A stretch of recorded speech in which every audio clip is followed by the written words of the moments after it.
Question 1. The review process indicates that a diplomatic security service, DSS, special agent, while on duty in Washington, D.C., witnesses an individual exhibiting highly suspicious behavior that strongly suggests an imminent security threat to a foreign embassy. The individual appears to be attempting to breach a secured perimeter. What is the most appropriate immediate course of action for the special agent? Option A. Immediately detain and interrogate the individual to ascertain their intentions and affiliations, bypassing notification to other agencies until the situation is fully understood. Option B. Confiscate any items the individual is carrying that appear suspicious without documenting the items or notifying other authorities to prevent immediate harm. Option C. Secure the immediate area and the individual without disturbing potential evidence. Then promptly notify the appropriate U.S. federal law enforcement agencies and the State Department's Diplomatic Security Command. Option D. Release the individual after observing their behavior, assuming their diplomatic status or the sensitive nature of the location precludes direct intervention. The correct answer is C. Secure the immediate area and the individual without disturbing potential evidence, then promptly notify the appropriate U.S. federal law enforcement agencies and the State Department's Diplomatic Security Command. Explanation.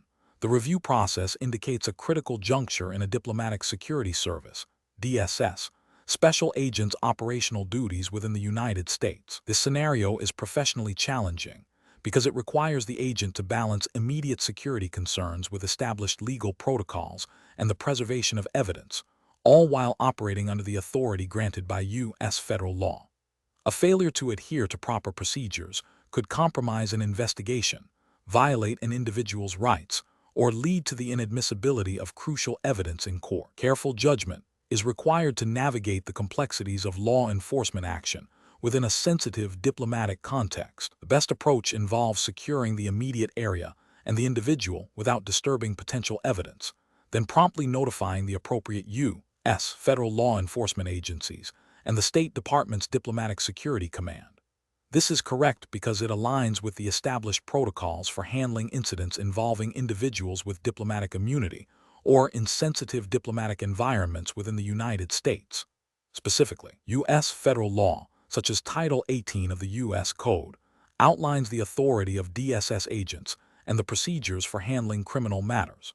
Prompt notification ensures that the incident is managed by the agencies with the primary jurisdiction and expertise, such as the FBI for criminal investigations or the Department of Justice, and that the State Department is informed to manage diplomatic implications. This method prioritizes both immediate security and the integrity of any subsequent legal or diplomatic process. An incorrect approach would be to immediately detain and interrogate the individual without proper notification, potentially violating their rights or the jurisdictional boundaries of other federal agencies. This fails to acknowledge the complex legal framework governing interactions with individuals in diplomatic settings and could lead to the mishandling of evidence and a breakdown in interagency cooperation.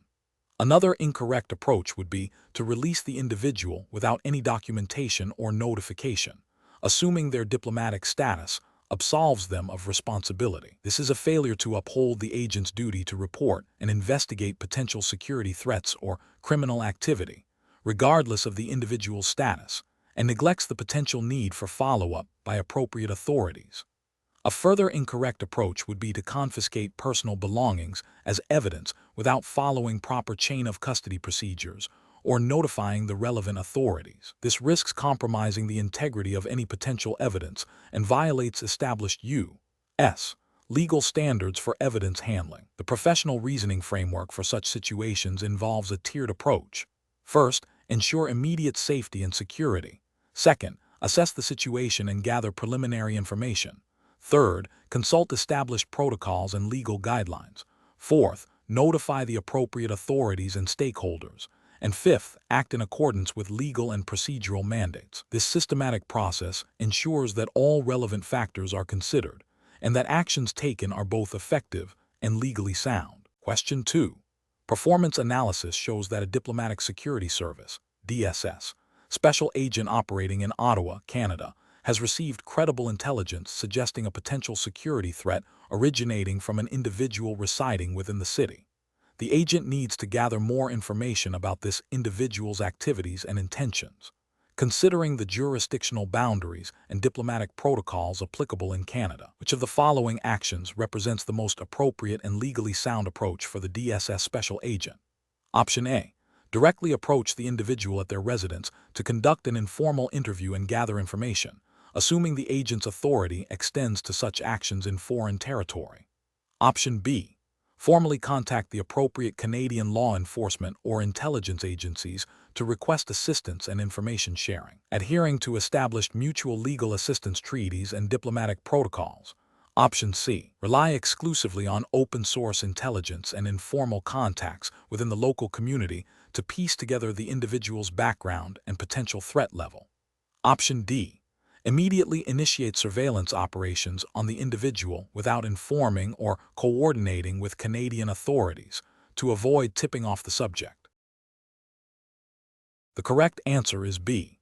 Formally contact the appropriate Canadian law enforcement or intelligence agencies to request assistance and information sharing, adhering to established mutual legal assistance treaties and diplomatic protocols. Explanation. Scenario analysis. This scenario presents a professional challenge because it requires a diplomatic security service, DSS, special agent to balance the immediate need for information with the imperative to uphold established legal and ethical protocols. The agent must make a rapid decision under pressure, where a misstep could compromise an investigation, violate an individual's rights, or damage diplomatic relations. The core of the challenge lies in discerning the appropriate level of engagement and information gathering without overstepping boundaries, or creating a situation that could be legally or diplomatically untenable. Correct approach analysis.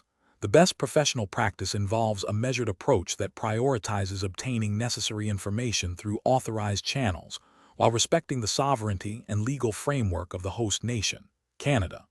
This means initiating contact with the appropriate Canadian law enforcement or intelligence agencies to formally request assistance or information sharing, adhering to established mutual legal assistance treaties and diplomatic protocols. This approach is correct because it aligns with international law, diplomatic norms, and the principle of respecting national sovereignty. DSS special agents are bound by regulations that mandate cooperation with host nation authorities and prohibit unauthorized intelligence gathering or interrogation on foreign soil. By engaging with Canadian authorities, the agent ensures that any information obtained is gathered legally and ethically, thereby protecting the integrity of the investigation and avoiding diplomatic incidents. Incorrect approaches analysis. One incorrect approach involves directly approaching the individual for questioning without prior consultation or authorization from Canadian authorities. This is a regulatory and ethical failure because it constitutes an unauthorized intrusion into the jurisdiction of Canada, potentially violating Canadian laws regarding law enforcement access and individual rights. It bypasses established protocols for international cooperation, which could lead to diplomatic repercussions and jeopardize future collaborative efforts.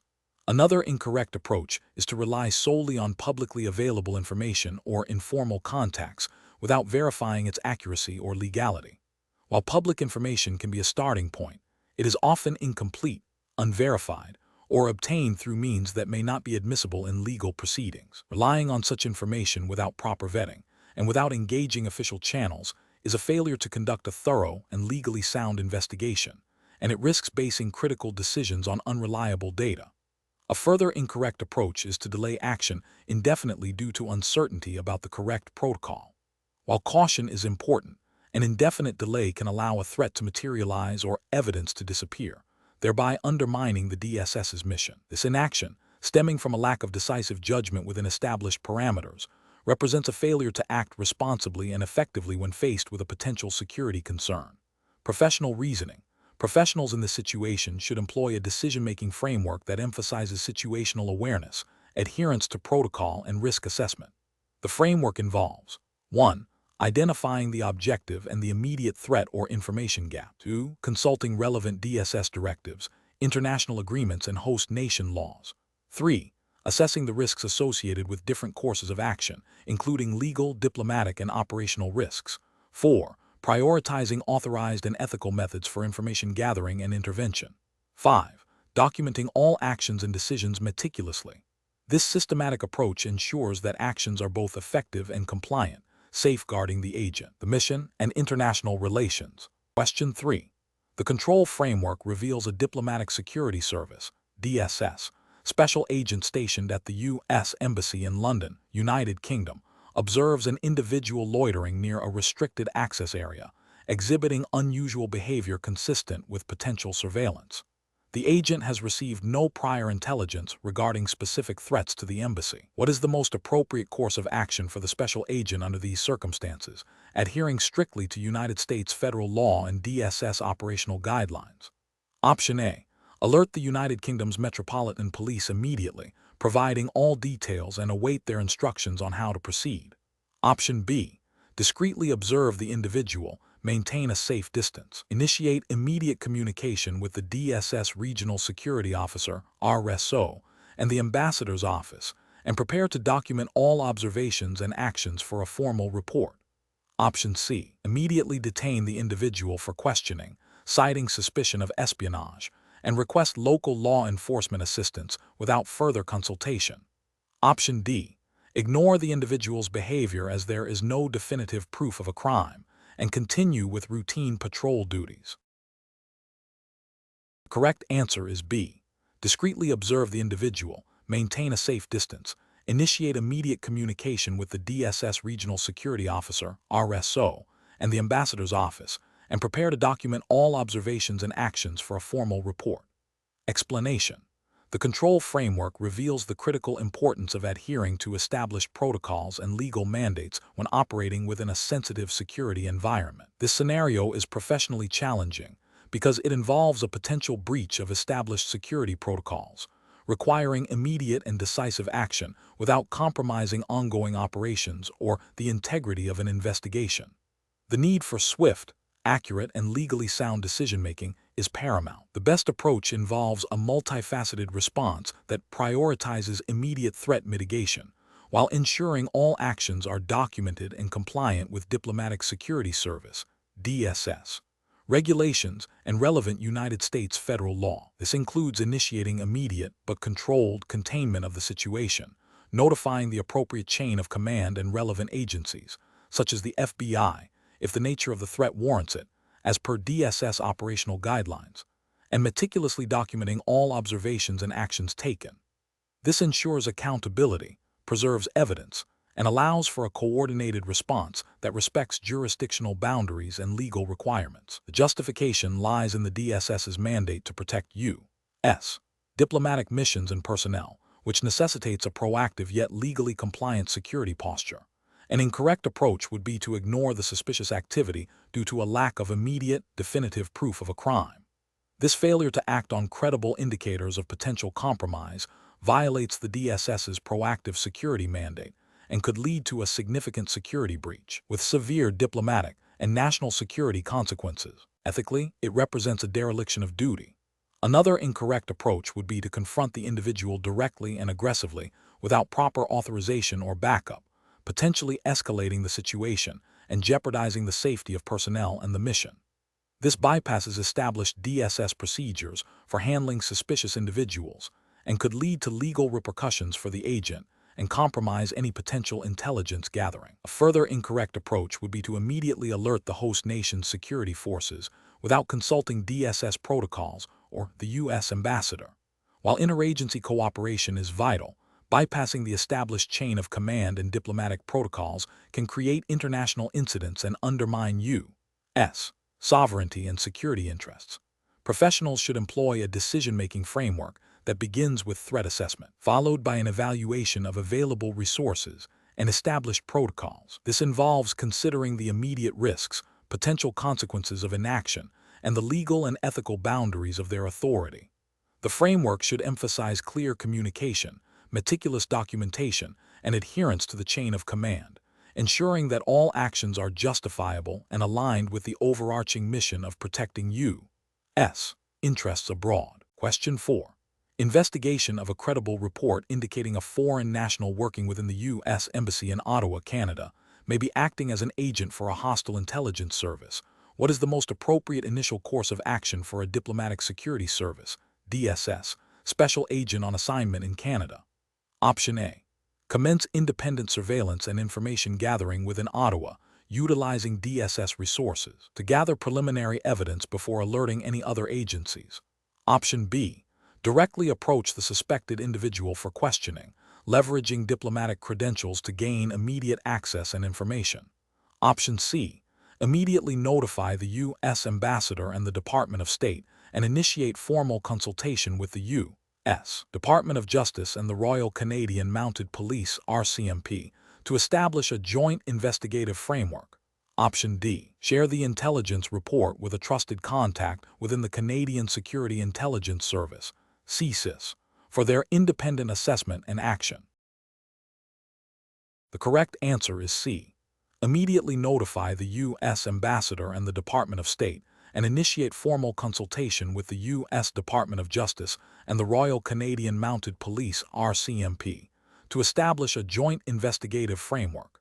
Explanation: investigation of a potential foreign intelligence threat within a U.S. embassy in Canada presents a complex scenario for a diplomatic security service (DSS) special agent. The challenge lies in balancing the imperative to investigate thoroughly and protect U.S. interests with the need to respect Canadian sovereignty and avoid actions that could jeopardize diplomatic relations or international law. The agent must navigate a delicate web of jurisdictional boundaries, interagency cooperation, and the specific legal frameworks governing investigations abroad. The best approach involves immediate and formal notification to the U.S. Ambassador and the Department of State, followed by consultation with the U.S. Department of Justice and the Royal Canadian Mounted Police (RCMP) to establish a joint investigative framework. This approach is correct because it adheres to established protocols for handling sensitive investigations involving foreign governments and ensures that all actions are taken within the bounds of international agreements and U.S. law.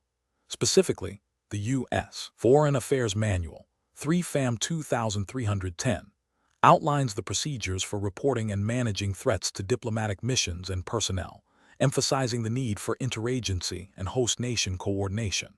Engaging the Department of Justice ensures legal compliance and proper authorization for any investigative steps that might cross jurisdictional lines. Partnering with the RCMP respects Canadian sovereignty and leverages their local knowledge and authority, preventing potential diplomatic incidents and ensuring a lawful and effective investigation. This collaborative method aligns with the principles of comity and mutual legal assistance between sovereign nations. An approach that bypasses formal notification to the ambassador and the Department of State and proceeds with unilateral investigative actions in Canada would be professionally unacceptable. This failure to adhere to reporting protocols risks undermining the authority of the ambassador and the State Department, potentially creating diplomatic friction. Furthermore, conducting independent investigative actions on foreign soil without the explicit consent and cooperation of the host nation's law enforcement agencies constitutes a violation of Canadian sovereignty and international law, which could have severe diplomatic repercussions and compromise the investigation itself. Another professionally unacceptable approach would be to rely solely on U.S. domestic investigative procedures without engaging the host nation's authorities. This ignores the fundamental principle that investigations occurring within a foreign sovereign territory are subject to that nation's laws and require their cooperation. Such an approach could lead to the collection of inadmissible evidence, diplomatic protests, and the expulsion of DSS personnel. Finally, an approach that involves sharing sensitive intelligence with Canadian authorities without proper interagency clearance and established information-sharing agreements would be a significant ethical and regulatory failure. This could compromise ongoing U.S. intelligence operations, violate privacy laws, and damage trust between allied nations. Professionals should employ a decision-making framework that prioritizes clear communication, adherence to established protocols, and respect for jurisdictional boundaries. This involves a systematic process of 1. Threat assessment, understanding the nature and scope of the potential threat. 2. Protocol review, identifying relevant U.S. regulations, directives, and international agreements. 3. Stakeholder identification, determining all relevant U.S. agencies and host nation authorities. 4. Consultation and coordination, Engaging all identified stakeholders to establish a unified and lawful investigative strategy. 5. Action planning. Developing a plan that respects all legal and diplomatic constraints. Question 5. Comparative studies suggest that in the context of protecting U.S. diplomatic interests in Canada, a diplomatic security service, DSS, special agent receives an unverified tip regarding a potential security threat to a U.S. embassy event. The agent must decide on the immediate course of action, which approach best aligns with the principles of responsible intelligence gathering and diplomatic protocol. Option A.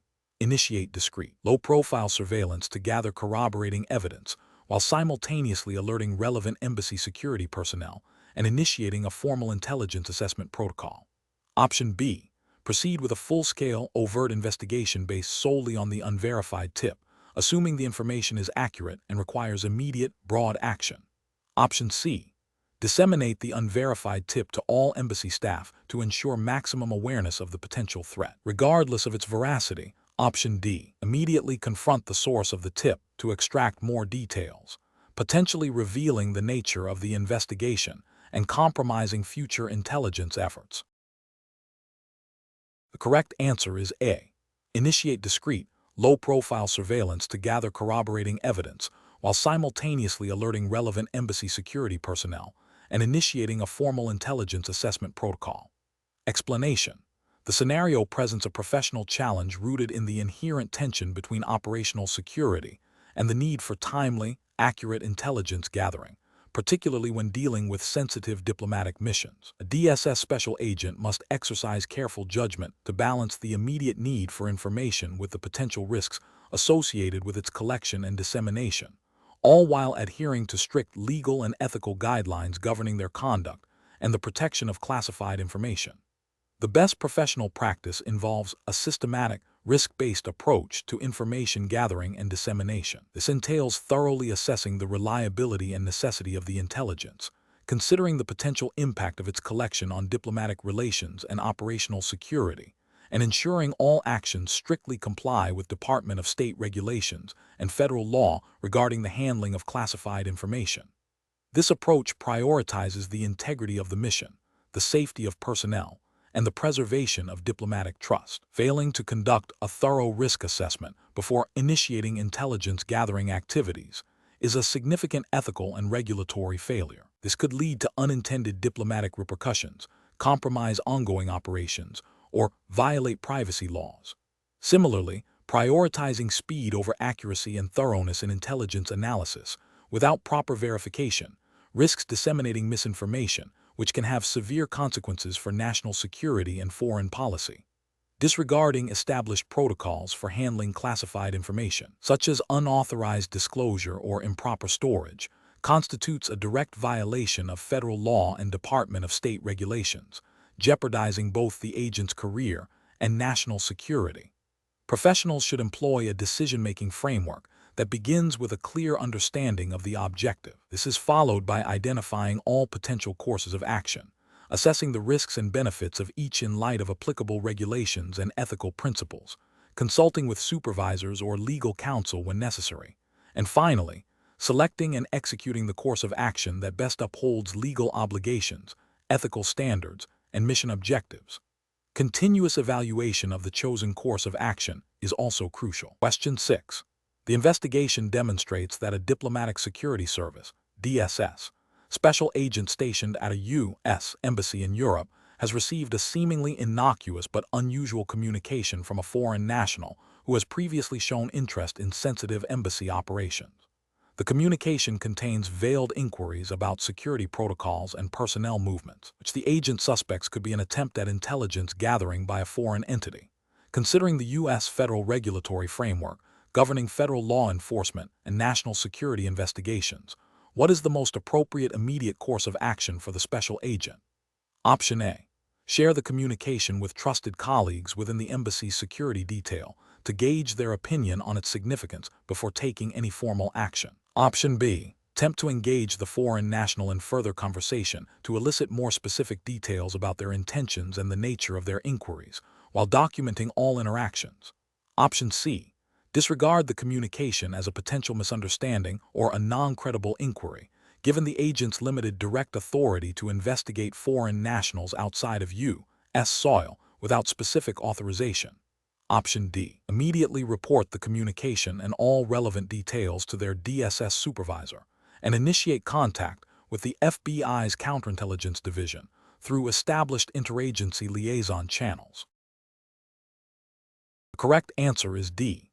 Immediately report the communication and all relevant details to their DSS supervisor and initiate contact with the FBI's Counterintelligence Division through established interagency liaison channels. Explanation: the investigation demonstrates a complex scenario involving potential foreign influence and national security concerns, requiring a special agent to navigate sensitive information and interagency cooperation within the United States regulatory framework. The professional challenge lies in balancing the imperative to gather intelligence and protect national security with the need to adhere strictly to legal protocols, maintain chain of command, and avoid actions that could compromise ongoing investigations or diplomatic relations. Careful judgment is paramount to ensure all actions are lawful, ethical, and contribute effectively to the overall mission. The best approach involves immediately reporting the suspicious communication through established channels to the appropriate DSS supervisory personnel and relevant interagency partners, such as the FBI's Counterintelligence Division, as per standard operating procedures and federal investigative guidelines. This ensures that the information is handled by those with the proper authority and expertise, initiating a coordinated and lawful response. This aligns with the DSS's mandate to protect diplomatic missions and personnel, and federal law enforcement's responsibility to investigate threats to national security. Prompt and proper reporting upholds the principle of accountability and ensures that intelligence is collected and disseminated according to established protocols, preventing unauthorized actions that could jeopardize the investigation or diplomatic sensitivities. An incorrect approach would be to directly contact the foreign national without supervisory approval or to attempt to gather further information independently. This bypasses the chain of command and could lead to unauthorized intelligence gathering, potentially violating privacy laws or diplomatic protocols. It also risks tipping off the subject of the investigation, compromising its integrity. Another incorrect approach would be to dismiss the communication as insignificant without proper vetting or reporting. This failure to assess a potential threat, even if it later proves to be unfounded, is a dereliction of duty and could have severe national security implications if the communication was indeed part of a foreign intelligence operation. A further incorrect approach would be to share the information with colleagues outside of the official reporting structure. This constitutes a breach of confidentiality and could lead to the unauthorized dissemination of sensitive information, jeopardizing the investigation and potentially impacting diplomatic relations. Professionals should employ a decision-making framework that prioritizes adherence to established protocols, clear communication with supervisors, and collaboration with relevant agencies. This framework involves 1. Recognizing a potential threat or anomaly. 2. Consulting relevant regulations and standard operating procedures. 3. Reporting the situation to the appropriate supervisory authority. 4. Following supervisory guidance and interagency protocols for further action. 5. Maintaining strict confidentiality and chain of command throughout the process. Question 7. Assessment of Diplomatic Security Service, DSS, Special Agent Protocols in Canada. A DSS special agent has credible intelligence indicating that individuals are planning to disrupt a high-profile diplomatic event in Toronto, Canada, and potentially pose a direct threat to a protected person. The agent is aware of the individual's current location within a public area of the city. What is the most appropriate and legally compliant course of action for the DSS special agent to take? Option A. Advise the protected person to immediately leave the event and return to a secure location, without engaging Canadian law enforcement, to avoid any potential international incident. Option B. Proceed to the individual's location and attempt to detain them based on the intelligence received, asserting U.S. federal law enforcement authority. Option C. Initiate covert surveillance of the individuals using advanced DSS equipment without informing Canadian authorities to gather further evidence before acting. Option D.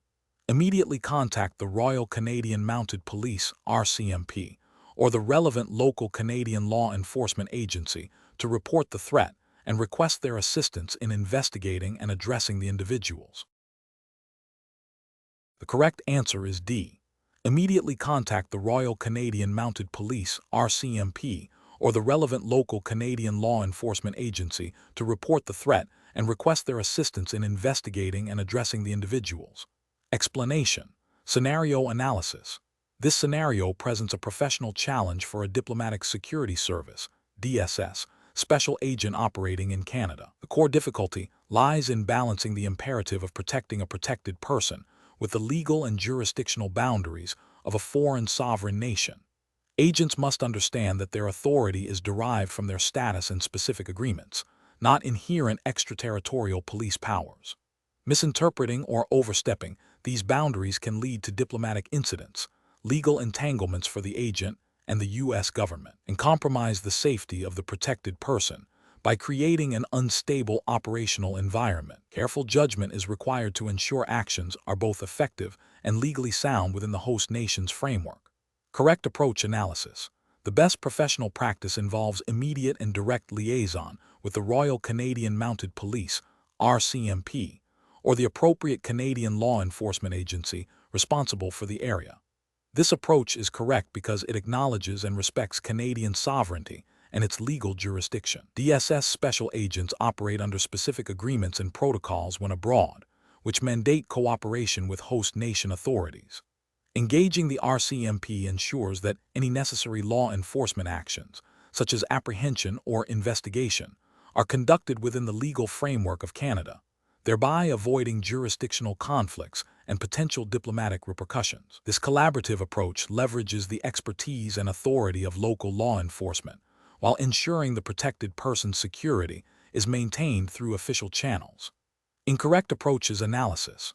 One incorrect approach is to directly detain or apprehend the individuals suspected of posing a threat without prior consultation or coordination with Canadian authorities. This action would constitute a violation of Canadian sovereignty and law, potentially leading to the agent's arrest, diplomatic protests, and the compromise of the investigation.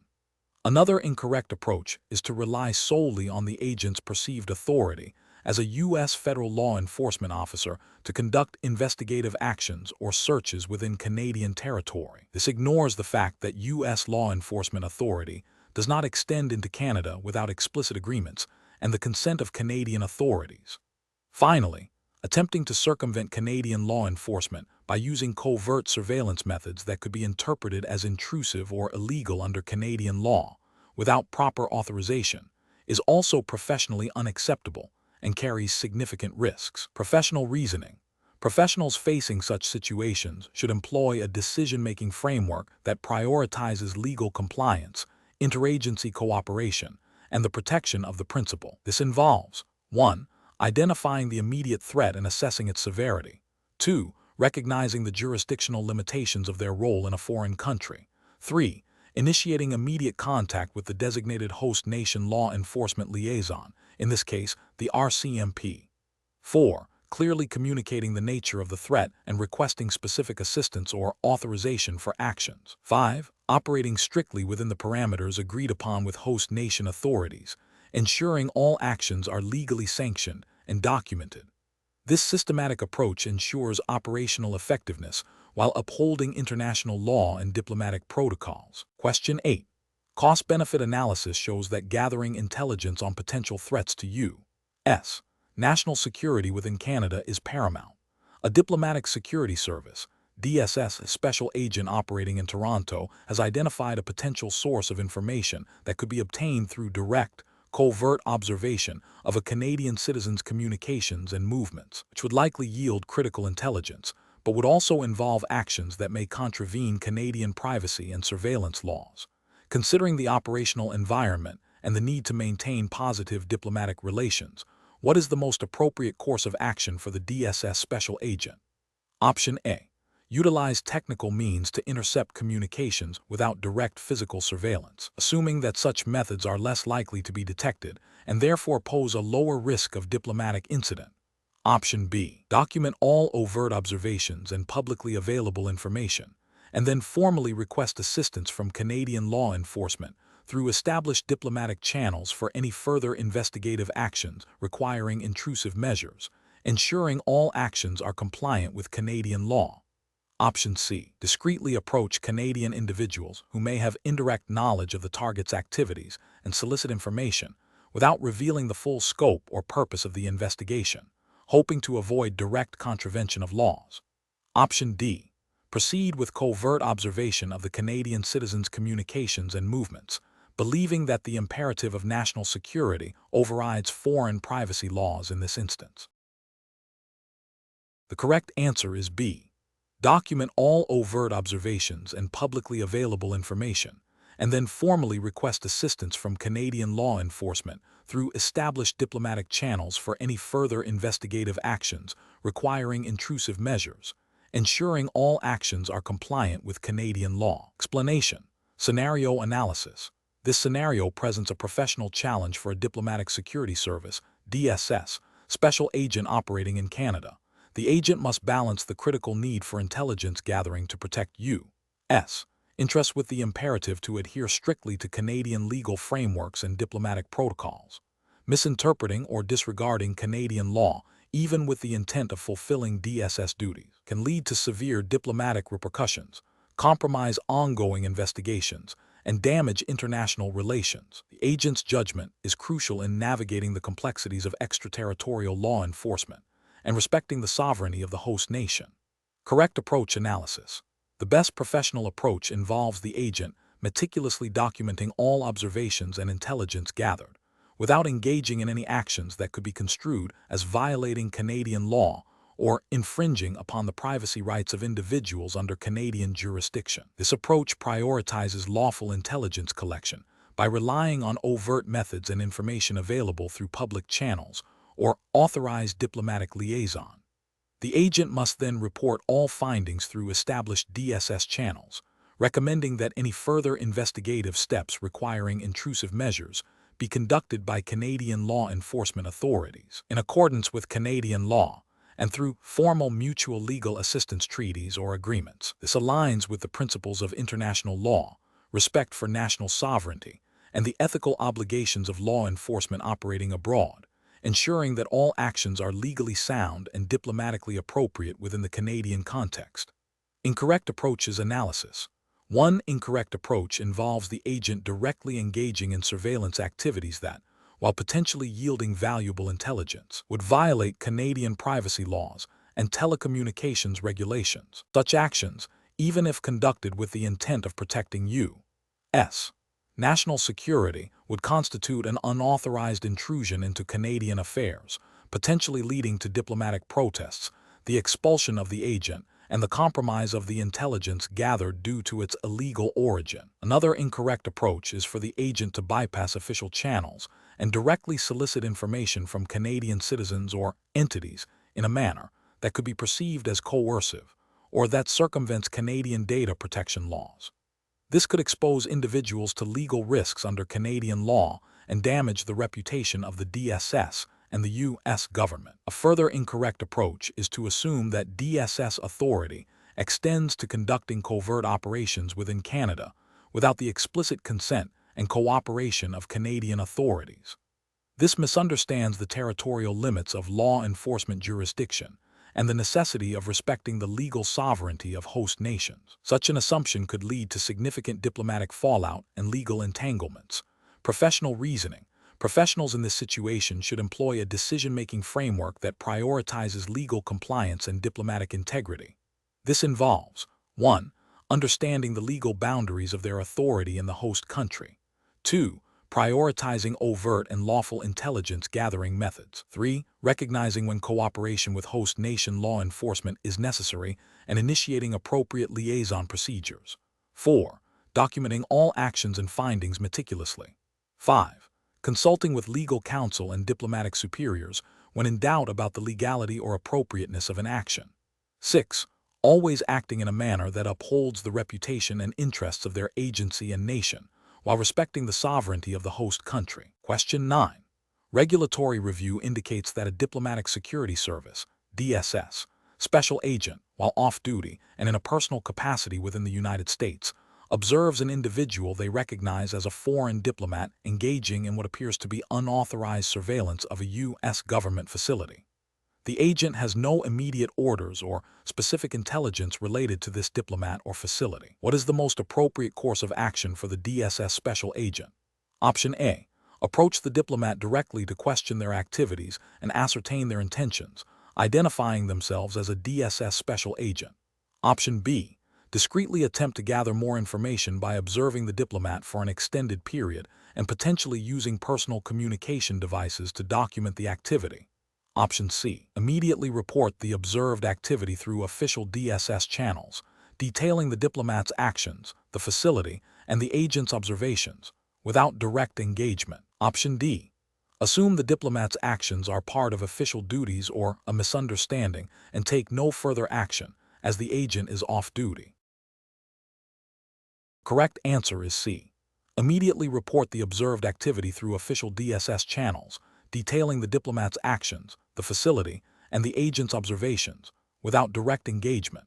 Explanation: regulatory review indicates that Diplomatic Security Service, DSS, special agents operating within the United States must adhere to strict guidelines concerning the handling of sensitive information and the proper use of official authority. This scenario presents a professional challenge due to the potential for misuse of information and the blurring of lines between official duties and personal interests.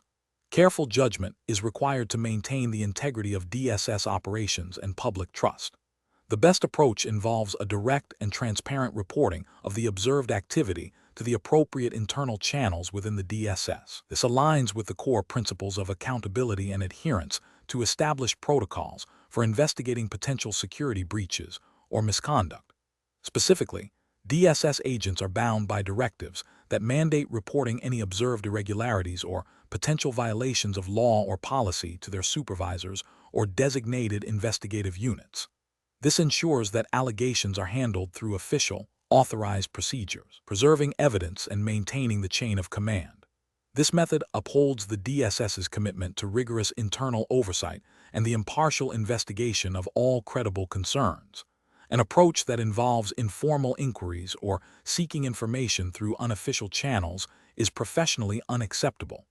This bypasses established reporting mechanisms, potentially compromising the integrity of any subsequent investigation by introducing unofficial information gathering or creating the appearance of impropriety. It also fails to leverage the specialized investigative resources and expertise available within the DSS. Another professionally unacceptable approach would be to ignore the observed activity, assuming it is not a direct threat or outside the agent's immediate purview. This demonstrates a failure to uphold the duty of vigilance and reporting that is fundamental to the role of a DSS special agent. Ignoring potential security concerns, even if they appear minor or indirect, can have significant consequences if they escalate or are indicative of a larger, undetected issue. Finally, confronting the individual directly without proper authorization or a clear investigative mandate is also professionally unsound.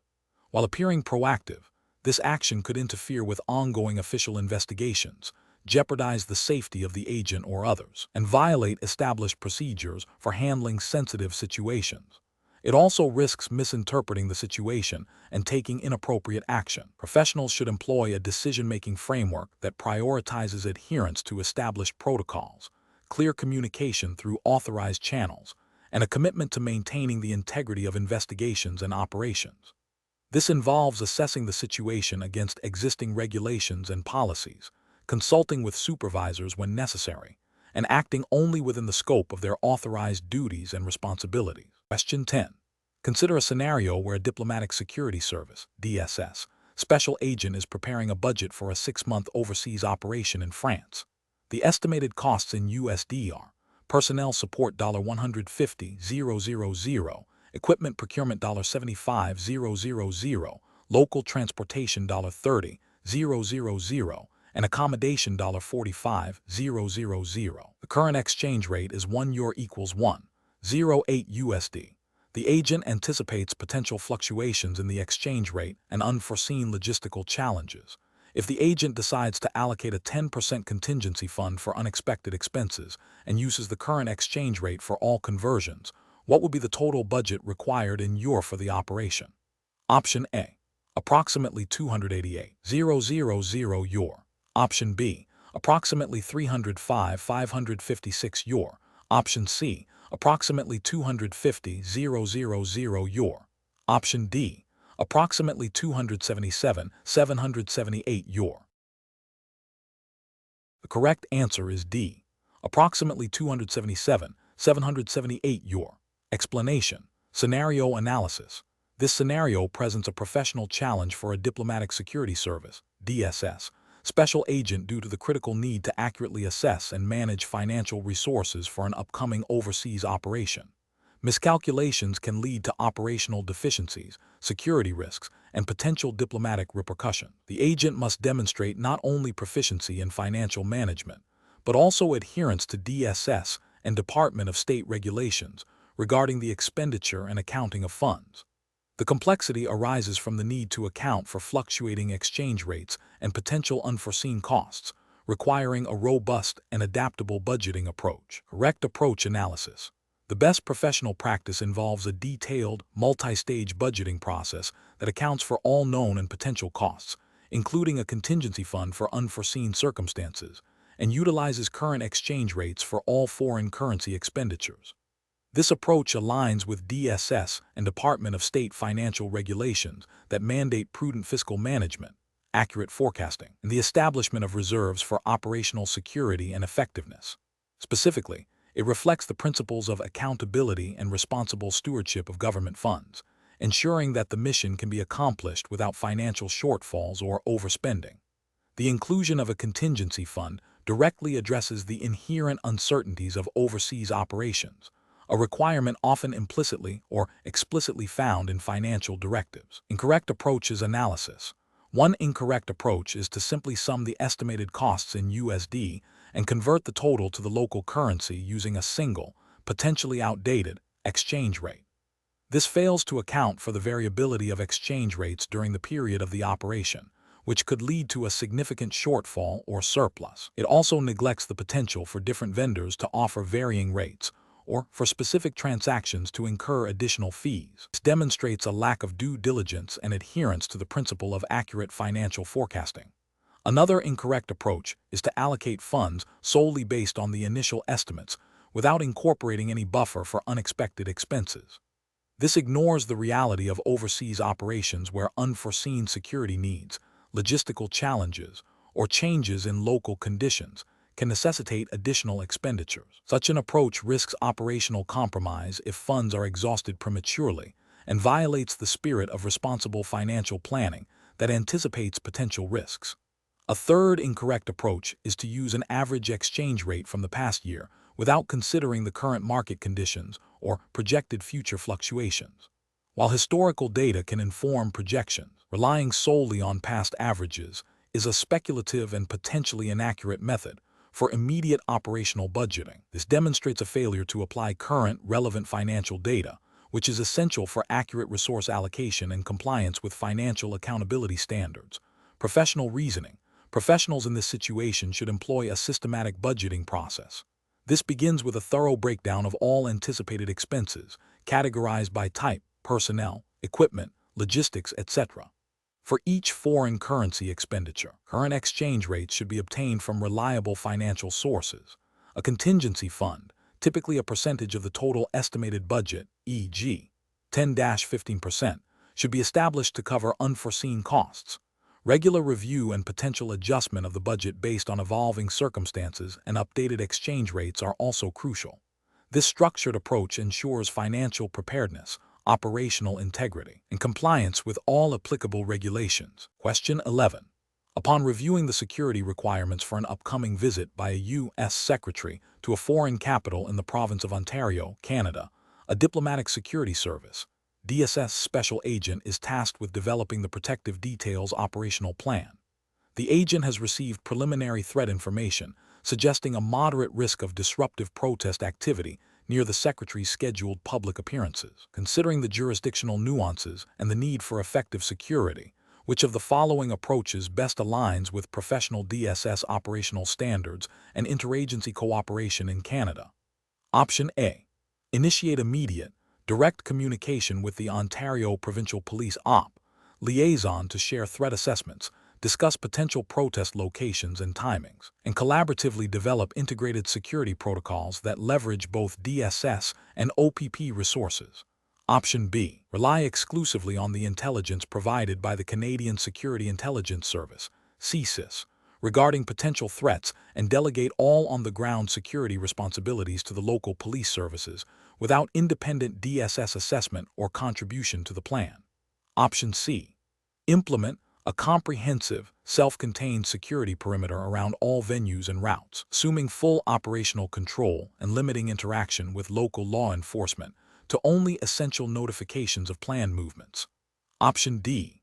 Advise the Secretary's staff to cancel all public appearances in areas identified as having potential protest activity, thereby mitigating risk through avoidance without engaging local authorities on security planning.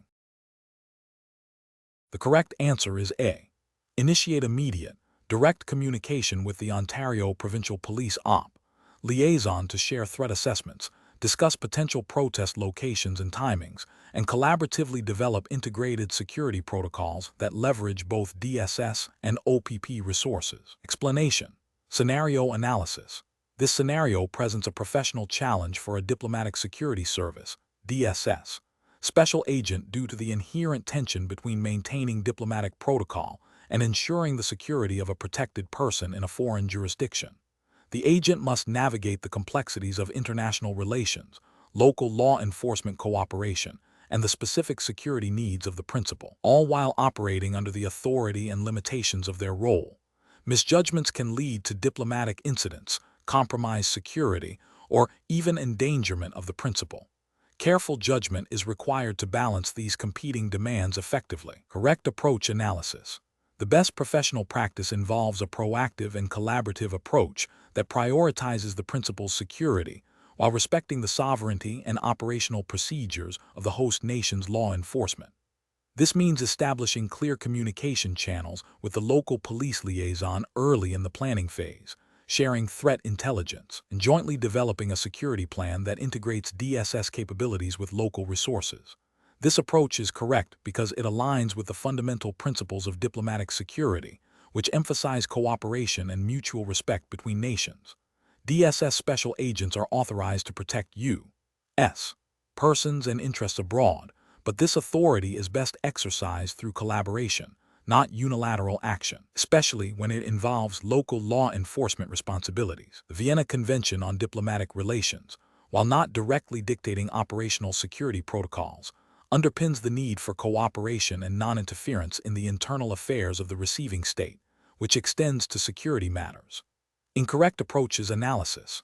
One incorrect approach involves unilaterally imposing security measures without prior consultation or agreement with the host nation's law enforcement. This disregards the host country's jurisdiction and can be perceived as a violation of their sovereignty, potentially leading to diplomatic friction and hindering future cooperation. It fails to leverage local knowledge and resources, which are crucial for effective security in an unfamiliar environment. Another incorrect approach is to defer all security responsibilities to the host nation's law enforcement without providing adequate intelligence or support from the DSS. While respecting local jurisdiction is important, the DSS has a primary responsibility for the protection of U.S. principals. Abdicating this responsibility entirely without ensuring the host nation has the capacity and willingness to provide adequate protection is a dereliction of duty and could leave the principal vulnerable. A third incorrect approach is to solely rely on intelligence provided by the host nation without independent DSS assessment or corroboration. While cooperation is key, the DSS must maintain its own intelligence gathering and assessment capabilities to ensure the security of its principals. Over-reliance on external information without due diligence can lead to overlooking critical threats or misinterpreting intelligence, thereby compromising security. Professional reasoning. Professionals should employ a risk-based, collaborative decision-making framework. This involves 1. Threat assessment, continuously evaluating potential threats to the principal. 2. Jurisdictional awareness, understanding the legal and operational boundaries of both DSS authority and the host nation's law enforcement. 3. Stakeholder engagement, proactively communicating and coordinating with all relevant parties, including the principal, embassy staff, and host nation authorities. 4. Resource integration, identifying and leveraging the strengths of both DSS and local resources. 5. Contingency planning, developing robust plans to address a range of potential security scenarios. This framework ensures that security measures are both effective and diplomatically sound. Question 12. When evaluating the actions of a diplomatic security service, DSS, special agent in the United States who has made observations regarding the security protocols of an incoming foreign dignitary, what is the most appropriate course of action for handling this information? Option A. Share observations with colleagues in other law enforcement agencies who might have a tangential interest in the dignitary's visit, assuming broader awareness enhances security. Option B. Disseminate observations to media contacts to highlight potential security vulnerabilities and encourage public vigilance. Option C. Document all observations meticulously through official DSS channels, ensuring the information is securely stored and accessible only to authorized personnel for legitimate operational purposes. Option D. Retain personal notes or digital records of observations on a personal device for future reference, without formally logging them into DSS systems. The correct answer is C. Document all observations meticulously through official DSS channels, ensuring the information is securely stored and accessible only to authorized personnel for legitimate operational purposes. Explanation. When evaluating the actions of a diplomatic security service, DSS, special agent operating within the United States, particularly concerning the handling of sensitive information related to a foreign dignitary's security detail, the scenario presents a significant professional challenge. The agent must balance the imperative of national security and the protection of foreign officials with the strict legal and ethical obligations governing the collection, retention, and dissemination of information. Missteps can lead to diplomatic incidents, compromise ongoing investigations, and violate privacy rights. Careful judgment is required to navigate the complex interplay of international relations, domestic law, and agency policy. The best professional approach involves meticulously adhering to established DSS and Department of State guidelines for information handling. This means recognizing that any information gathered, even if seemingly innocuous, related to a foreign dignitary's security arrangements falls under specific protocols. The agent must understand that such information is not for casual sharing or personal record keeping. Instead, it must be documented and reported through official channels, ensuring it is stored securely and accessed only by authorized personnel for legitimate operational purposes. This approach is correct because it directly aligns with the DSS's mandate to protect U.S. interests and foreign dignitaries while upholding legal and ethical standards for information management. It prevents unauthorized disclosure, maintains the integrity of security operations, and respects the privacy and sovereignty concerns of foreign partners. An incorrect approach would be to assume that information obtained during an operational context, such as observing a foreign dignitary's security detail, is public domain or can be shared with colleagues outside the immediate operational need without proper authorization. This failure to recognize the sensitive nature of the information and the lack of a clear need to know for dissemination outside of official reporting channels constitutes a significant ethical and regulatory breach. It risks compromising the security of the dignitary, violating the trust placed in the DSS by foreign governments, and potentially contravening U.S. laws and Department of State regulations concerning the handling of classified or sensitive foreign government information. Another incorrect approach involves retaining personal notes or digital records of observations related to the foreign dignitary's security arrangements without properly logging them into official DSS systems. This creates a shadow record that bypasses established security protocols, audit trails, and oversight mechanisms. Such personal records are vulnerable to loss, unauthorized access, or improper disclosure, and their existence outside of official channels makes it impossible to track their handling or ensure their secure destruction when no longer needed. This violates principles of accountability and information lifecycle management mandated by federal regulations and agency policy. Third incorrect approach would be to proactively share observations about the foreign dignitary's security detail with other agencies or individuals who do not have a direct, officially sanctioned need to know, even if the intent is to enhance overall security awareness. This constitutes an unauthorized disclosure of sensitive information. It bypasses established interagency communication protocols and can lead to misinterpretations, operational interference, or the inadvertent revelation of sensitive security tactics and vulnerabilities. Such actions undermine the coordinated security efforts and can have serious diplomatic repercussions. The professional decision-making process for similar situations should involve a clear understanding of the agent's authority and responsibilities, a thorough knowledge of applicable regulations, including those governing information security, privacy, and international cooperation, and a commitment to ethical conduct. When in doubt about the handling or dissemination of information, the agent should always err on the side of caution, consult with supervisors or legal counsel, and follow established procedures for reporting and information management. The guiding principle should be to protect the mission, uphold legal and ethical standards, and maintain the integrity of diplomatic relations. Question 13. The analysis reveals that a Diplomatic Security Service, DSS, special agent in Washington, D.C., has discovered sensitive documents during a protective detail operation that appear to indicate potential criminal activity by a foreign national.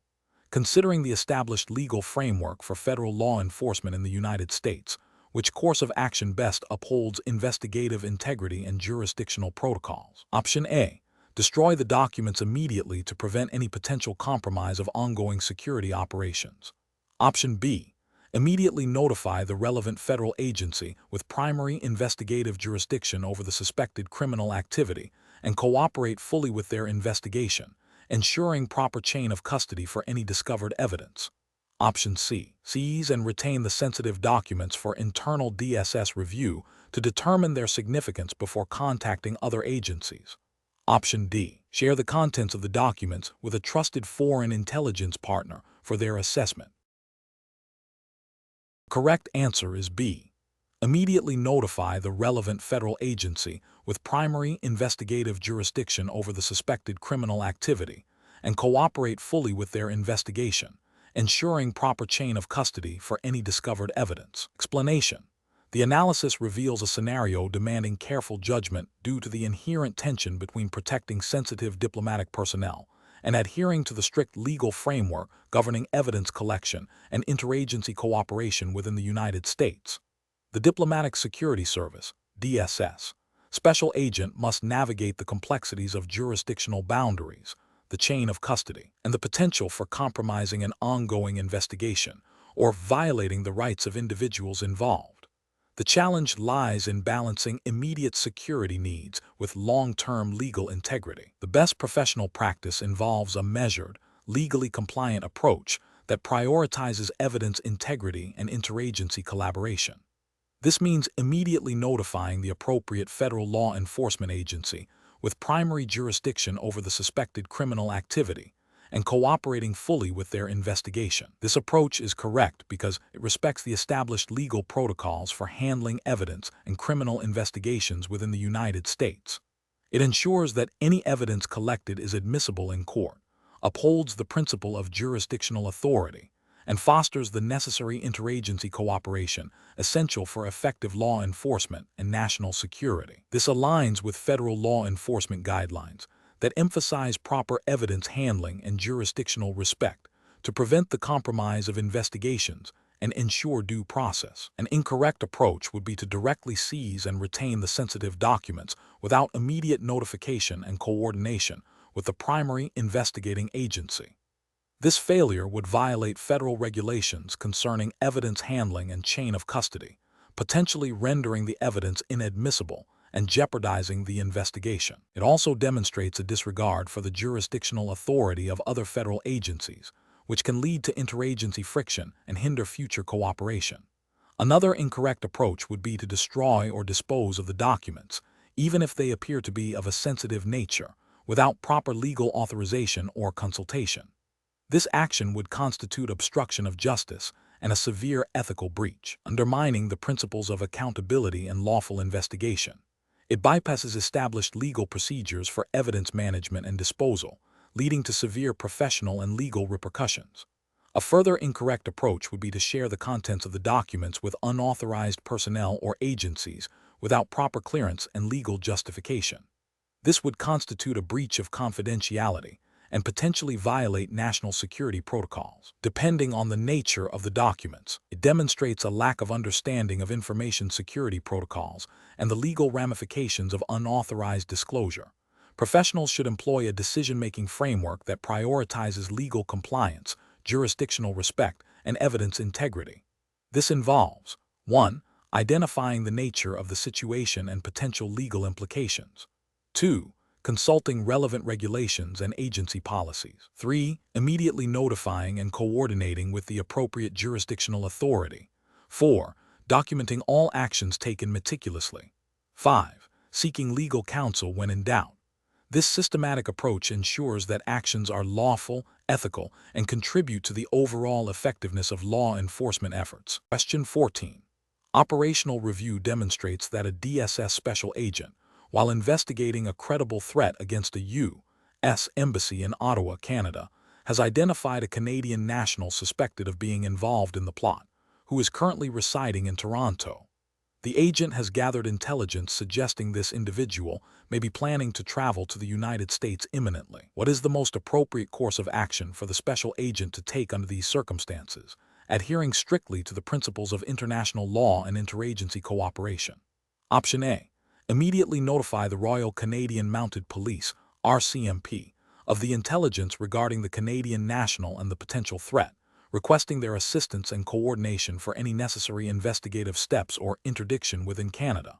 Option B. Initiate covert surveillance of the Canadian national in Toronto to gather further evidence before involving Canadian authorities to avoid tipping off the suspect. Option C. Proceed with attempting to apprehend the Canadian national in Toronto based on U.S. intelligence and the potential for future U.S. charges, without prior consultation with Canadian law enforcement. Option D.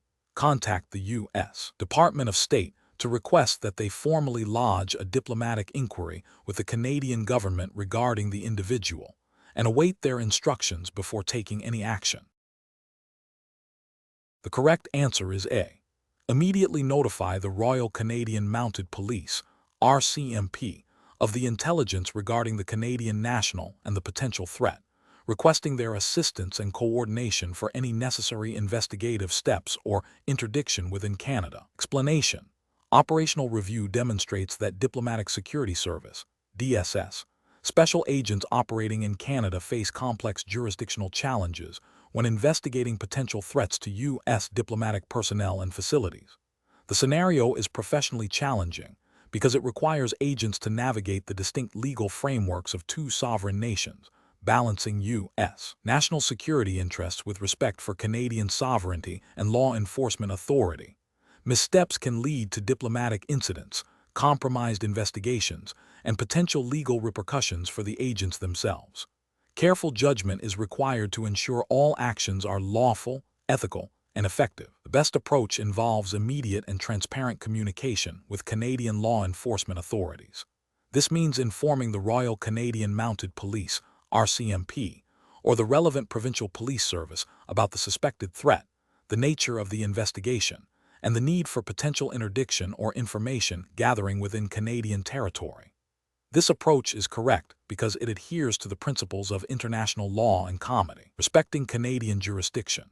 Specifically, it aligns with the understanding that law enforcement activities within a foreign sovereign state generally require the cooperation and consent of that state's authorities.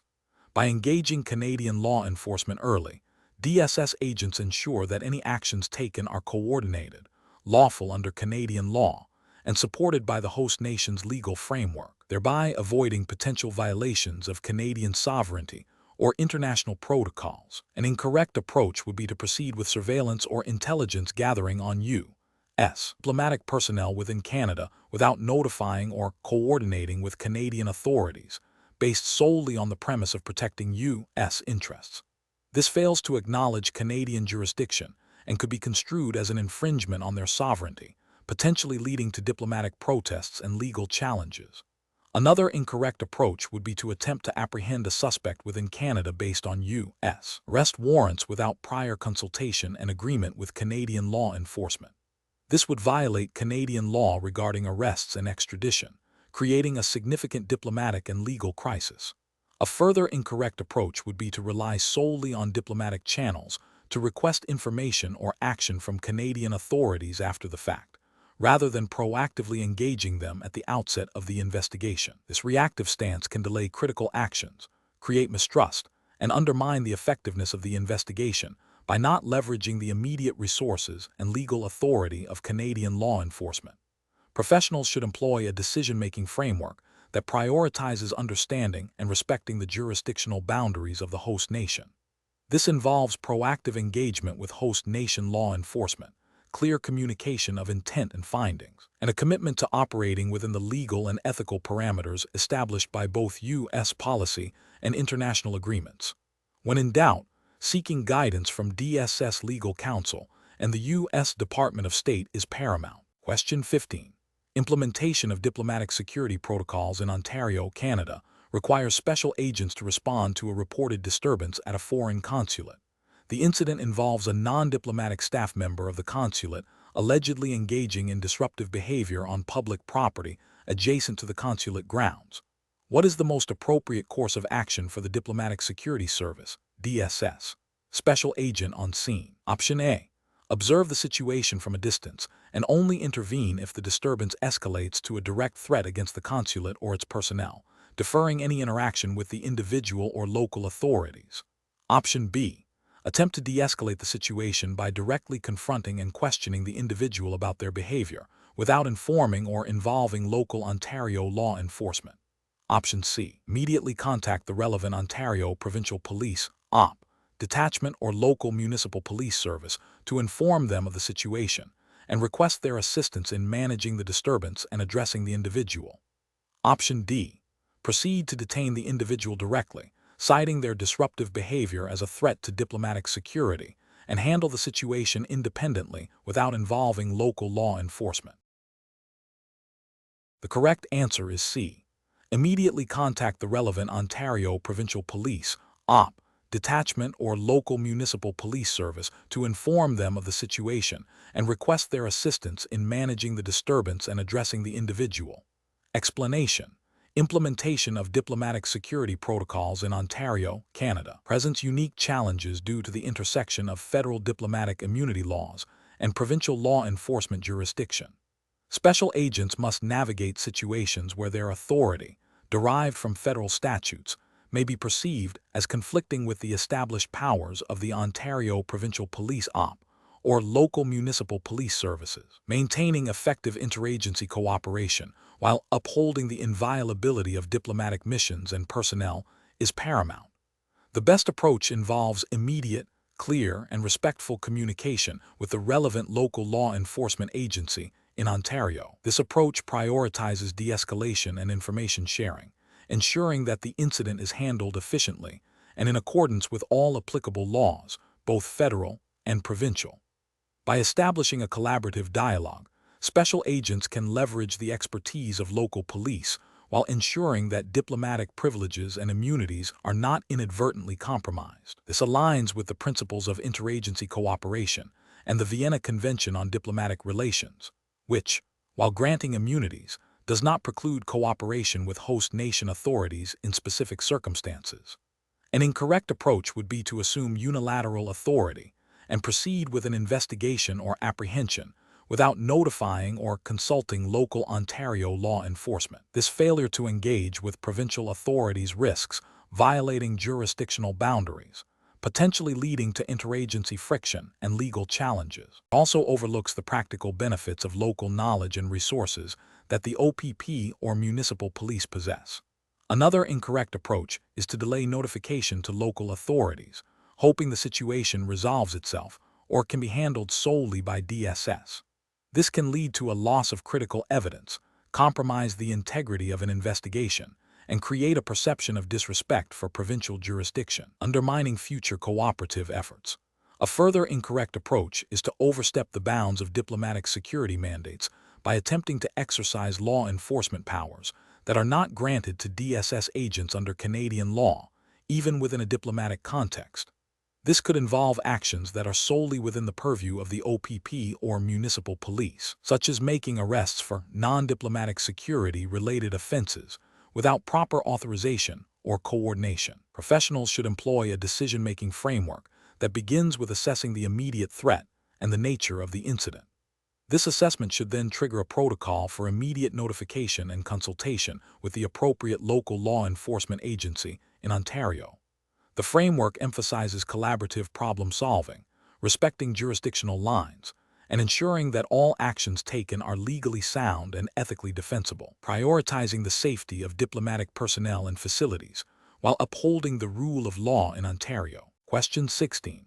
To address the challenge of a diplomatic security service, DSS, special agent observing suspicious activity by an individual with diplomatic credentials outside a U.S. embassy in Mexico City, which of the following actions represents the most appropriate and professional response?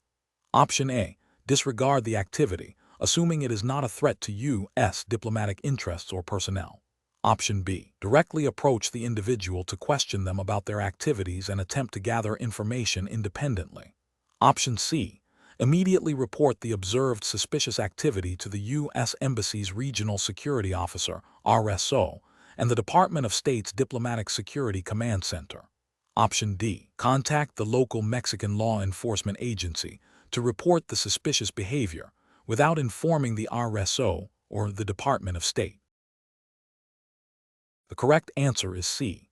Immediately report the observed suspicious activity to the U.S. Embassy's Regional Security Officer, RSO, and the Department of State's Diplomatic Security Command Center. Explanation. Scenario analysis. This scenario presents a professional challenge due to the inherent tension between maintaining diplomatic relations and upholding the integrity of an investigation. A DSS special agent must navigate the complexities of international law, diplomatic immunity, and the need for evidence collection without jeopardizing sensitive diplomatic ties or violating the sovereignty of the host nation.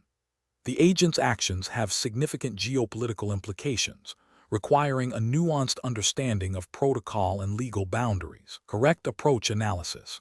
The best professional practice involves immediately reporting the observed suspicious activity to the U.S. Embassy's Regional Security Officer, RSO, and the Department of State's Diplomatic Security Command Center. This approach is correct because it adheres to established DSS protocols for reporting potential threats and security breaches involving diplomatic personnel or facilities. The RSO serves as the primary point of contact for security matters within the embassy, and the command center is responsible for coordinating responses to such incidents.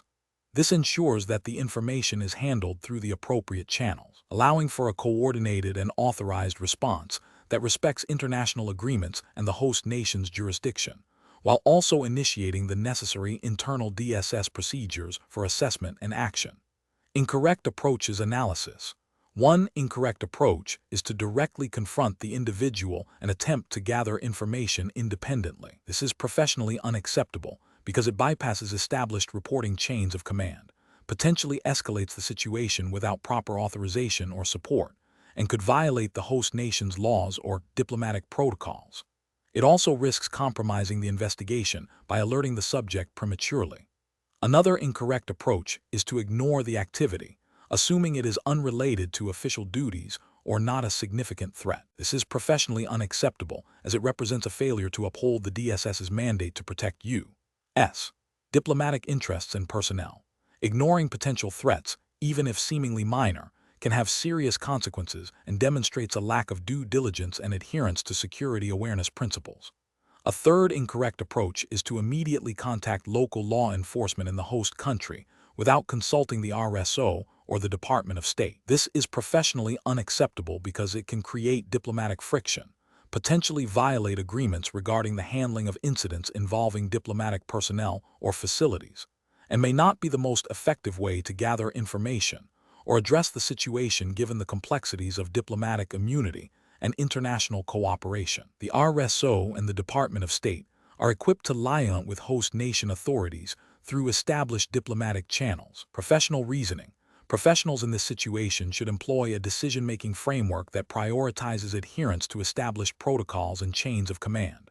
This involves 1. Threat assessment. Quickly evaluate the immediate risk to personnel and facilities. 2. Protocol adherence. Consult DSS standard operating procedures and relevant directives for reporting and response. 3. Communication. Immediately report through authorized channels RSO, Command Center. 4. Coordination. Allow designated authorities to manage the situation and liaise with host nation counterparts. This systematic approach ensures that actions are legal, ethical, and strategically sound, minimizing risks and maximizing the effectiveness of the response. Question 17.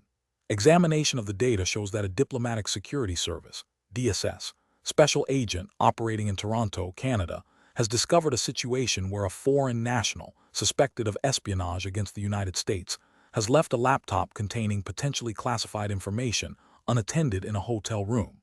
The agent has reason to believe the information is highly sensitive and could be compromised if not secured immediately. Agent is aware that Canadian law governs search and seizure within Canada.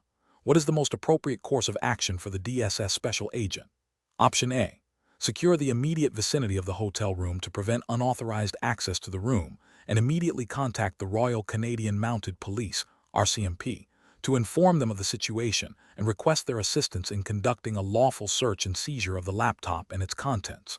Option B. Conduct a full search of the hotel room and seize the laptop and any other relevant materials, then notify the RCMP of the actions taken. Option C. Leave the hotel room unsecured and await the arrival of Canadian authorities, prioritizing non-interference with Canadian jurisdiction even if it means potential loss of critical evidence. Option D. Immediately enter the hotel room, seize the laptop, and transport it back to the U.S. Embassy in Ottawa for analysis to prevent any potential compromise of classified information. The correct answer is A.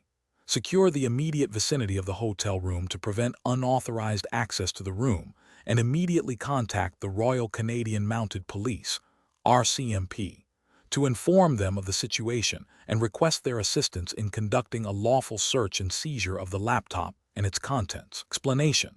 Scenario analysis.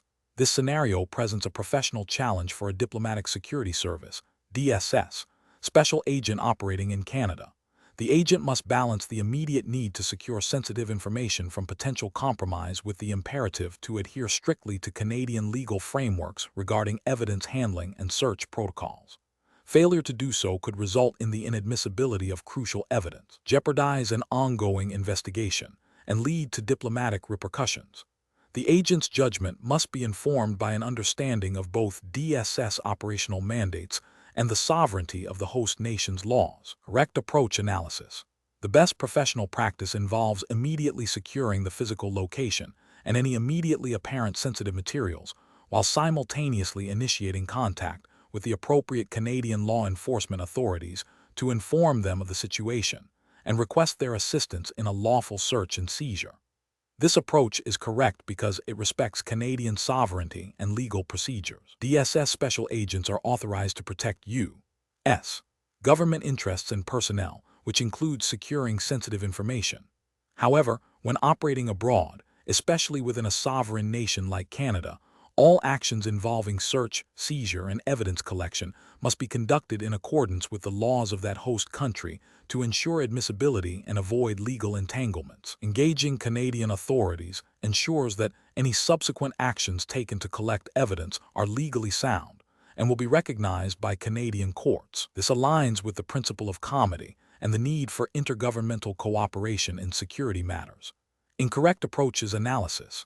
Initiating a full search and seizure of the premises without consulting or involving Canadian law enforcement is an incorrect approach.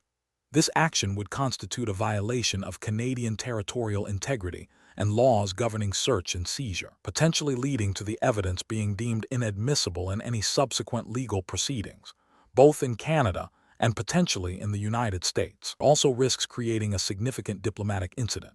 Confiscating the laptop and immediately transporting it back to the U.S. Embassy for analysis without proper legal authorization from Canadian authorities is also an incorrect approach. While the intent is to safeguard sensitive information, this bypasses Canadian legal requirements for evidence handling and jurisdiction. Such an action could be viewed as an extraterritorial application of U.S. law and an infringement on Canadian jurisdiction, leading to severe diplomatic and legal consequences. Disregarding the potential for sensitive information and leaving the premises unsecured until Canadian authorities can arrive, even if it means a delay, is an incorrect approach. While respecting Canadian law is paramount, the DSS special agent has a primary duty to protect U.S. government interests, and sensitive information from immediate compromise. A complete lack of action to secure the immediate vicinity and apparent sensitive materials could lead to irreparable damage to an ongoing investigation or compromise of critical data. The agent must take reasonable steps to prevent immediate loss or destruction of evidence while awaiting lawful procedures. Professional reasoning. Professionals in this situation should employ a decision-making framework that prioritizes immediate threat mitigation while strictly adhering to jurisdictional boundaries and legal protocols. This involves a rapid assessment of the situation to determine the urgency of securing sensitive information, followed by immediate communication with the relevant host nation law enforcement to coordinate lawful investigative actions. The framework should emphasize the principle of respecting foreign sovereignty and legal systems, ensuring that all evidence collection is conducted in a manner that will be legally admissible and diplomatically sound. When in doubt, consultation with legal counsel and superiors is essential. Question 18. Research into the operational challenges faced by Diplomatic Security Service, DSS, special agents stationed at the U.S. Embassy in Ottawa, Canada, indicates a scenario where an agent observes two individuals loitering near a restricted access point, exhibiting behavior that appears to be surveilling the perimeter.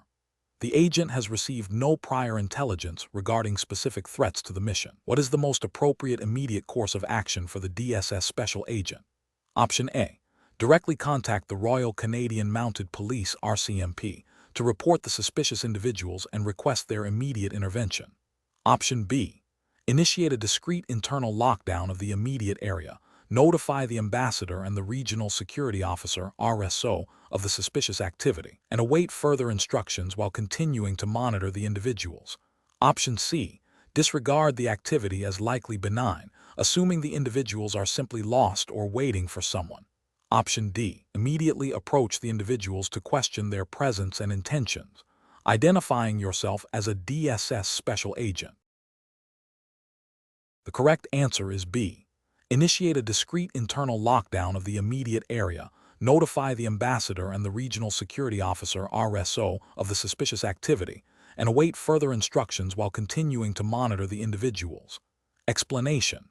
Research into the operational procedures of the Diplomatic Security Service (DSS) in protecting U.S. diplomatic missions abroad reveals that special agents often face complex situations requiring immediate and decisive action, balancing security imperatives with diplomatic protocols. This scenario is professionally challenging because it demands an agent to assess a rapidly evolving threat while operating within a sensitive international environment, where missteps can have significant diplomatic repercussions. The agent must consider the immediate safety of personnel and assets, the potential for escalation, and the need to maintain positive relations with host nation authorities. The correct approach involves prioritizing the immediate safety of personnel and the integrity of the mission by initiating lockdown procedures and discreetly notifying the ambassador and the regional security officer (RSO). This is the best course of action because it aligns with established DSS protocols for responding to potential security threats.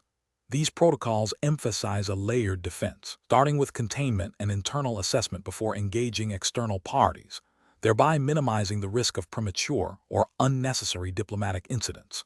The immediate notification of key mission leadership ensures that the ambassador is fully informed and can make strategic decisions regarding diplomatic engagement with the host nation, adhering to the principle of command and control within the mission structure. An incorrect approach would be to immediately confront the suspicious individuals without further assessment or consultation. This fails to account for the potential for misidentification or misinterpretation of the individual's intentions, which could lead to an unnecessary diplomatic incident or even an unwarranted use of force, violating DSS guidelines on de-escalation and proportional response.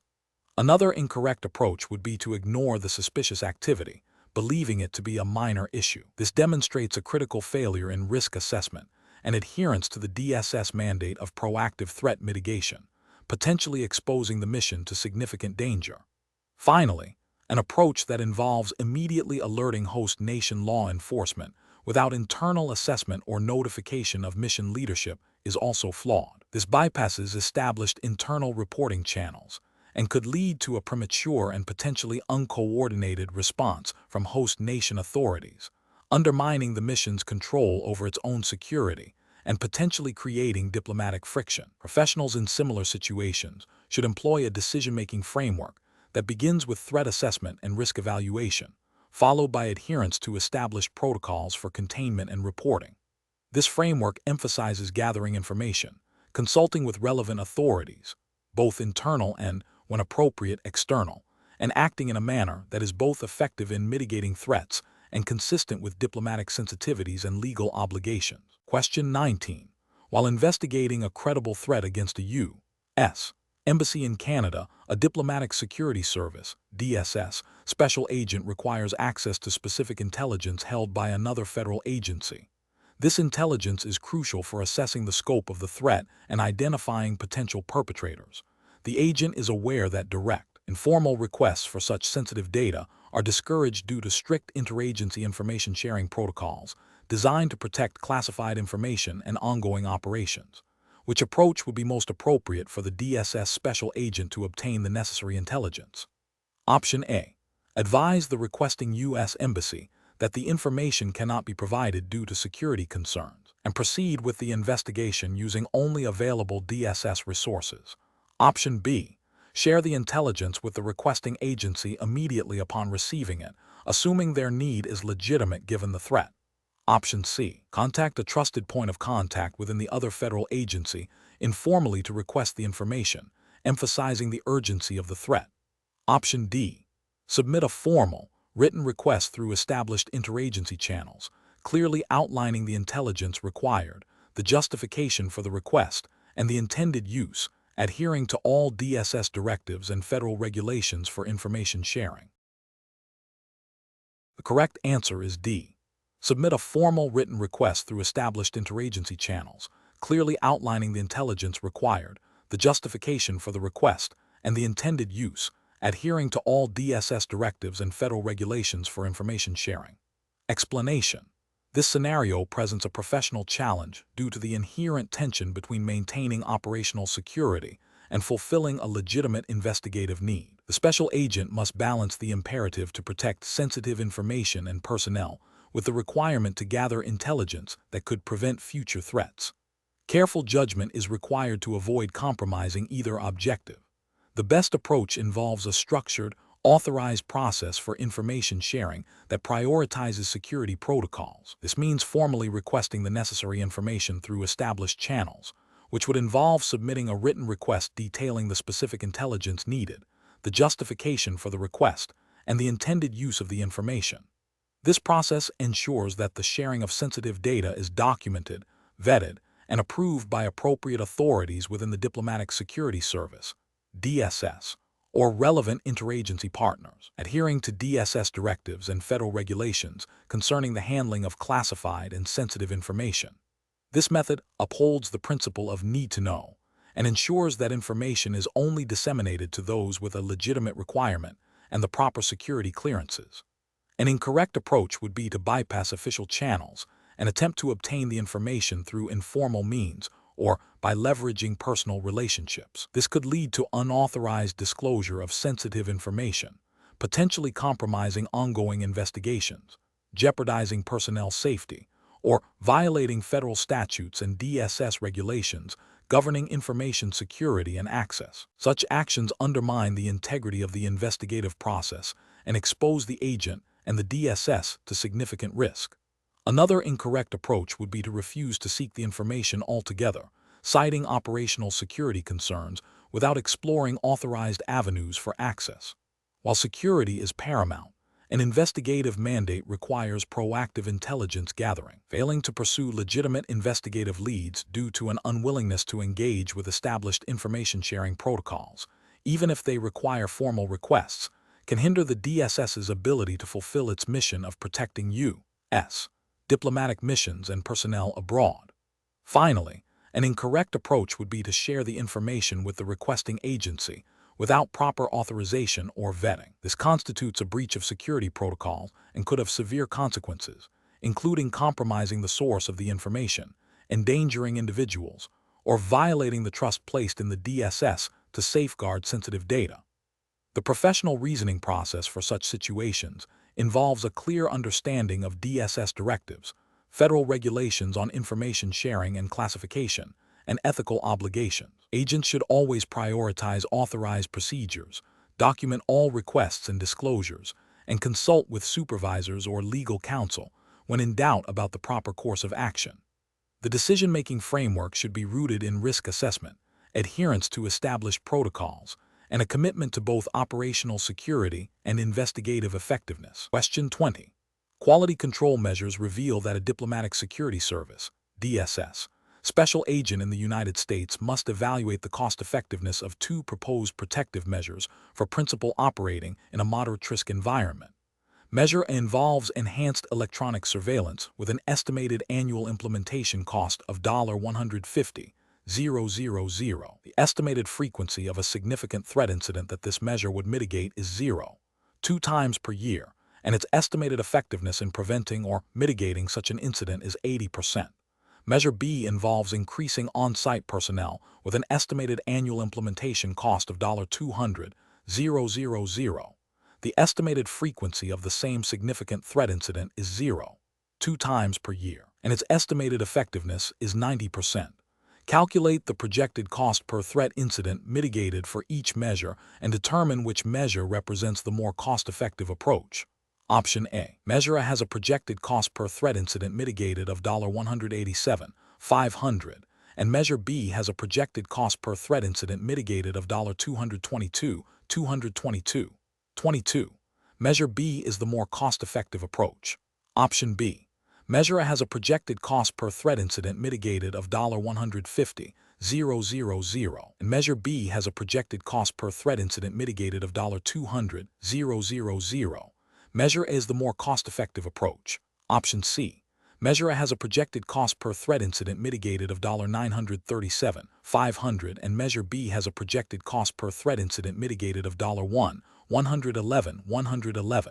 11. Measure A is the more cost-effective approach. Option D. Measure A has a projected cost per threat incident mitigated of $937,500, and Measure B has a projected cost per threat incident mitigated of $111,111. 11. Measure B is the more cost-effective approach. The correct answer is C. Measure A has a projected cost per threat incident mitigated of $937,500, and Measure B has a projected cost per threat incident mitigated of $111,111. 11. Measure A is the more cost-effective approach. Explanation. Scenario analysis. This scenario presents a professional challenge by requiring the Diplomatic Security Service, DSS, special agent to balance operational security needs with resource allocation constraints. The agent must accurately assess the threat level and the associated costs of protective measures to ensure the safety of the principal while remaining fiscally responsible. This demands a nuanced understanding of risk assessment, cost-benefit analysis, and adherence to DSS operational guidelines and budgetary mandates. The potential for miscalculation could lead to either an underestimation of the threat, jeopardizing the principal, or an overestimation, leading to wasteful expenditure of taxpayer funds. Correct approach analysis. The best approach involves a systematic calculation of the projected cost per threat incident for each protective measure. This is achieved by multiplying the estimated frequency of a specific threat incident by the estimated cost of implementing the protective measure for that incident, and then dividing by the estimated effectiveness of the measure in preventing or mitigating the incident. This method allows for a direct comparison of the cost efficiency of different security options. For example, if the projected cost per threat incident for enhanced surveillance is $5,000 and for increased personnel is $7,500, the enhanced surveillance is the more cost-effective option for mitigating that specific threat. This aligns with DSS directives to employ the most efficient and effective security protocols, ensuring optimal use of resources while maintaining the highest level of protection. Incorrect approach is analysis. One incorrect approach is to solely prioritize the measure with the lowest absolute implementation cost. This fails to account for the frequency and severity of potential threats. A cheap measure that is ineffective against likely threats is a poor use of resources and compromises security. For instance, A low-cost decoy system might be less effective than a more expensive but robust counter-surveillance measure against a high-probability threat. Another incorrect approach is to select the measure with the highest estimated effectiveness without considering its cost. While effectiveness is paramount, an excessively expensive measure that offers only marginal improvements over a more affordable option would be an inefficient use of limited DSS resources, potentially diverting funds from other critical security needs. Finally, an incorrect approach is to rely on anecdotal evidence or past operational experiences without performing a quantitative risk assessment. While experience is valuable, it must be supplemented by data-driven analysis to ensure that current protective measures are tailored to the specific and evolving threat landscape, and that resource allocation is justified by objective calculations. Professional reasoning. Professionals in this field should employ a structured decision-making process that begins with a thorough threat assessment. This assessment should inform the identification of potential protective measures. Subsequently, a quantitative analysis, such as calculating the projected cost per threat incident, should be performed for each viable measure. This allows for an objective comparison of options based on both effectiveness and cost efficiency. The final decision should be a balance between achieving the required security posture and adhering to budgetary constraints, always prioritizing the safety of the principal.